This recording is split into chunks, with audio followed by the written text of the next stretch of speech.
орталық аудандық кітапханасы сіздердің назарларыңызға батырларға мәңгілік тағзым виртуалды саяхатын ұсынады.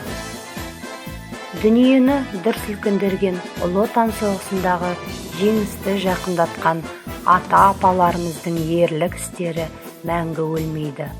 Адамзат тарихында алапат қасірет әкелген осынау отты жылдардағы зобалаңның салмағының ауыр болғанын бүгінгі ұрпақ ешқашанда ұмытпауы тиіс. Ғұмырымыздағы аса қуанышпен қарсы алатын мерекелеріміздің бірі жеңіс күні. Жеңіс күні қанша уақыт өтсе де, қилы өзгеріс болып жатса да, ұрпаққа ең ыстық мейрам болып қала береді. Ұлы Отан соғысындағы жеңіс күні соғыстан оралмай қалған жауынгерлердің рухына бас иіп, ал арамызда жүрген соғыс ардагерлеріне бұрынғыдан да құрметпен қарап, олардың жауынгерлігіне және ерліктеріне тағзым ететін күн.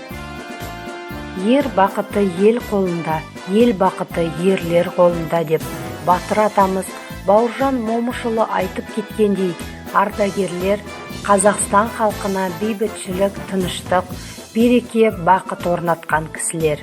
Омырауларында жарқыраған орден медальдарын тағып, көзге оттай басылатын ардагер қатары жыл санап сиреп барады. Бұл күні олар сұрапыл соғыстан оралмаған қарулас майдангерлерді еске алады. Сұрапыл соғысты басынан өткеріп, бізді жеңіске жеткізген аталарымыз бен бабаларымызды, сол жылдарда қиындыққа төзіп, тылдағы ауыр жұмыстарды атқарып, сонысымен жеңіс күндерді жақындатқан аналарымызды да мақтан тұтамыз. Соғыс майдангерлері отанға деген шын сүйіспеншілігімен, ерліктерімен, қайсарлығымен, жігер қайратымен, ел қорғау сезімімен келер ұрпаққа үлгі болды. Еліміздің тарихында, жалпы әлем тарихында Ұлы Отан соғысы ардагерлерінің есімі өшпес ерліктерімен мәңгілікке жазылып қалады. Жалпы тарих үшін бұл аз ғана уақыт болса, адамзат өмірінде алатын орны ерекше.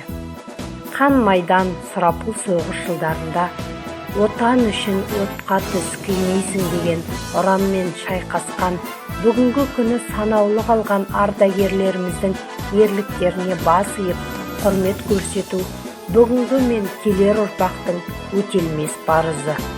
Жеңіс күні тарих төрінен орын алатын ұлы мереке. Ардагерлер, сіздердің ерліктеріңіздің арқасында біз бүгін бейбіт өмір, бақытты тұрмыс кешудеміз. Сіздерге ұрпақтарыңыз атынан шексіз алғыс білдіреміз.